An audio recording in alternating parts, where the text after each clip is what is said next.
नमस्कार, मी पंजाब हवामान अभ्यासक मुक्काम गोष्ट कुगळी धामणगाव तालुका शिरूर जिल्हा परभणी. सर्व शेतकऱ्याला सांगू इच्छितो की राज्यामध्ये आता 30 जून पर्यंत राज्यात दररोज भाग बदलत जोरात पाऊस पडणार आहे.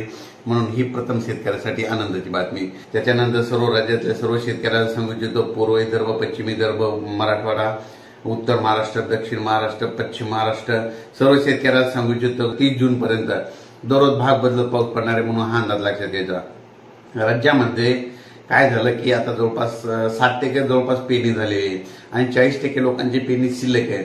म्हणून हा खास करून राहिलेल्या शेतकऱ्यांसाठी खास करून आनंदाची बातमी.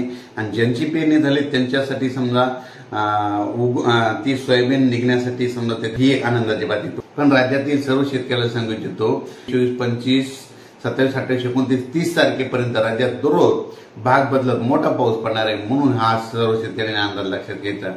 सर्व शेतकऱ्याला सांगायचं झालं तर ज्यांची पेरणी शिल्लक आहे, जमिनीमध्ये इतके ओल झाले, त्यानंतर पेरणीचा निर्णय घ्यावा म्हणून हे देखील सगळ्यांनी लक्षात द्यायचं. अचानक वातावरणात बदल झाला तर लगेच एक